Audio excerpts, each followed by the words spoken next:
जी तो अस्सलाम वालेकुम। अभी आज हमारा सफ़र है बैंकॉक से फुकित का, और अभी हम पहुँचे हैं मोची टर्मिनल पर और सुबह के 6 बज रहे हैं। और हमने जो टिकट थी वो परचेज़ कर ली है। ये सामने काउंटर्स बने हुए हैं। आप मोची स्टेशन टर्मिनल पर आते हैं, बस जो स्टैंड है इनका, इधर आते हैं तो ये एंट्री करते साथ ही आपको बिल्कुल फ्रंट पे सामने आपको ये टर्मिनल्स मिलेंगे। यहाँ से आप टिकट परचेज़ कर सकते हैं कैबन में। अच्छा, जो करंट टिकट है वो आपको सामने से मिल जाएगी। अगर आपने मतलब कल परसों की या 1-2 दिन पहले की बुकिंग करवानी है तो ये आप बाहर जो निकलेंगे ना, इसके साथ ही काउंटर्स बने हुए हैं सिर्फ, तो आप वहाँ से टिकट परचेज़ कर सकते हैं। तो हमने टिकट अपना परचेज़ कर लिया था, तो हमें इस टाइम अभी टिकट लेने की ज़रूरत नहीं है। हमारी टिकट टाइम था 6:45 का, तो हम 6 बजे यहाँ पहुँच गए हैं। तो अभी तो मुझे लग रही है भूख बहुत ज़्यादा, तो मैं चाह रहा हूँ कुछ खा लूँ, क्योंकि फिर उसके बाद तकरीबन 12 से 14 घंटे की जो है ना वो ट्रैवल टाइम है। तो उसके बाद वो खाना, सुना है कि उसके अंदर भी खाना देते हैं, लेकिन वो सारा टोटल थाई होता है, वो हमसे खाया नहीं जाता। तो अभी तो सुबह सुबह नाश्ते वाली भूख हो रही है, तो थोड़ा सा अभी नाश्ता कर लें पहले। कुछ देखते हैं 7-Eleven से, यहाँ पे आपको ग्राउंड फ्लोर पे 7-Eleven मिल जाता है, तो चलो देखते हैं कुछ 7-Eleven से कुछ खा लेते हैं, फिर उसके बाद अपना जर्नी स्टार्ट करते हैं। ये अब हम 7-Eleven में आ गए थे, तो वहाँ पे काफ़ी कुछ लगा हुआ था, तो मैं उसमें ढूंढ रहा था हमें कुछ हलाल मिले। तो ये देखें, ये हलाल की स्टैंप लगी होती है इनकी, तो आप अगर देखें तो आपको हलाल फूड यहाँ से मिल सकता है। तो अब थोड़ा सा ढूंढना पड़ता है, सब कुछ मिक्स लगा हुआ है, तो आप उसमें से हलाल चीज़ देख के तो अपना परचेज़ कर सकते हो यहाँ से। जी बस हमारी आ गई है। कुछ इस तरह की बसें हैं यहाँ पे, डबल टैकर टाइप, और लेकिन हमारी वाली सिंगल है। तो बस ये हम अपना लगेज रखवा रहे हैं, तो लगेज रखवाने के बाद बस हम चलते हैं, अपना सफ़र स्टार्ट करते हैं बैंकॉक से फुकित का। तो बस अपना गाड़ी में हम बैठ चुके हैं, सामान वगैरह हमने नीचे रख दिया था अपना। तो बस ये अभी 6:45 का हमारा टाइम था, और पूरे टाइम पे जो है ना बस यहाँ से निकल पड़ी है। सभी हम निकले हैं टर्मिनल से, तो अब हम मेरे ख्याल में अभी 7 बजे से अंदाज़ा लगाएं तो 7 से 7 और 9, हाँ तकरीबन शाम के 9-10 बजे तक हम पहुँचेंगे रात में। तो बस ये अभी स्टार्ट है, तो अभी हम टर्मिनल से जो है ना वो आउट हो रहे हैं। ये इसके टर्मिनल का व्यू है, और बाकी रास्ते में मेरे ख्याल में ये स्टॉप करते हैं हर के 2-2.5-3 घंटे के बाद स्टॉप करते हैं। तो फिर जहाँ स्टॉप करेंगे तो फिर वहाँ आपसे मिलते हैं साथ साथ। तो ये बस एग्जिट है इनका। बस का व्यू कुछ इस तरह से है। ये अभी रास्ते में 12:30 बजे हैं हमें, तो अभी एक जगह पे आकर इन्होंने स्टॉप की है रेस्ट एरिया पे।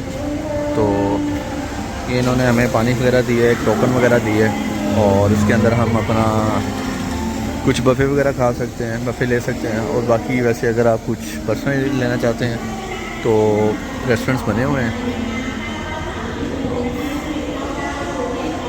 अभी यहाँ से कुछ खाते हैं, और मुझे नहीं पता खाना कैसा है यहाँ पे, चलो चेक करते हैं किस तरह का खाना है यहाँ पे। तो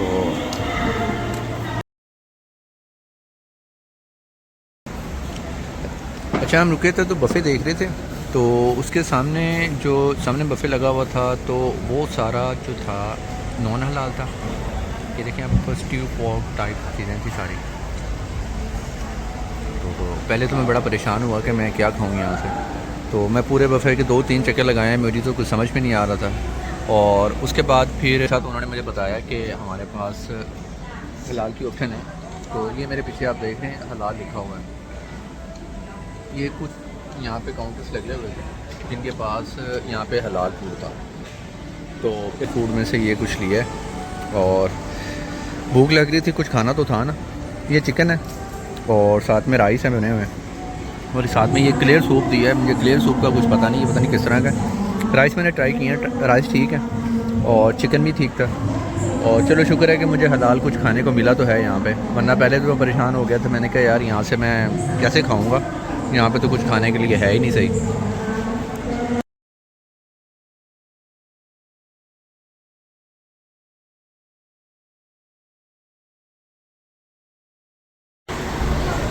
जी तो फाइनली अब हम पहुँचे हैं फुकीत।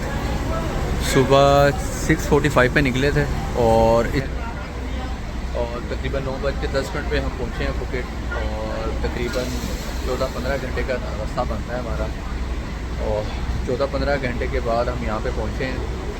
ठीक था सफ़र। रास्ते में हमारा जो स्टे था वो एक बार स्टे किया इन्होंने खाने के लिए, उसके बाद गाड़ी मतलब अपने छोटे छोटे इन्होंने स्टे किए हैं, लेकिन हम पैसेंजर्स को उन्होंने नीचे नहीं उतरने दिया।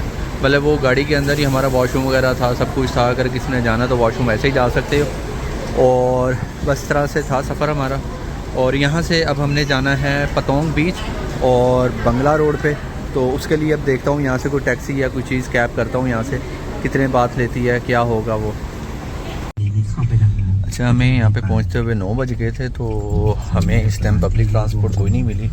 और मेरा प्लान था कि यहाँ से मैं पब्लिक ट्रांसपोर्ट पे जाता। यहाँ से पहले फुकीट ओल्ड टाउन जाया जाता है और फिर उसके बाद हम जाते अपना पतोंग बीच पर, लेकिन वो रात ज़्यादा होने की वजह से हमें इस टाइम कुछ नहीं मिला।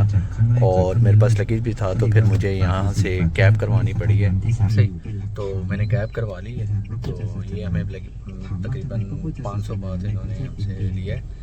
यहाँ से टर्मिनल 2 से हमें लेकर जाएंगे ये बंगला स्ट्रीट पे। और इस तरह से हमारा आज का जो सफ़र है वो कंप्लीट होगा। बाकी मैं बंगला स्ट्रीट पे पहुँचता हूँ तो आगे आपको बताता हूँ कि मुझे होटल कितने का मिला है और किस तरह से मिला है। जी तो अब हम पहुँच गए थे पतोंग बीच मंगला स्ट्रीट के पास। तो ये हमने होटल लिया था, ब्रेक पॉइंट होटल था ये, ठीक है। और ये बिल्कुल जो पतोंग बीच है सामने, उसके बिल्कुल पास में है। मतलब आप वॉकिंग डिस्टेंस सिर्फ 1 से 2 मिनट में जाएंगे तो सीधा आप जो है पतोंग बीच के ऊपर चले जाएंगे, पतोंग बीच का मज़ा ले सकते हैं। और इसी से अगर आप राइट साइड पर टर्न कर लेते हैं इस तरफ, तो हम मंगला स्ट्रीट की तरफ चले जाएंगे, जो बंगला स्ट्रीट पतोंग की सबसे फेमस स्ट्रीट है। तो बल्कि अभी वहाँ चलते हैं तो वहाँ का मज़ा लेते हैं, तो वहाँ का क्या सीन है। और जो रूम रेंट हमें मिला है मैं भी आपको बताता हूँ कि वो किस तरह से मिला है हमें और क्या चार्जेस इन्होंने लिए हैं हमें। तो पतोंग बीच घूम के आते हैं, मैं आपको फिर रूम भी दिखाता हूँ, फिर उसका रेंट भी बताता हूँ आपको।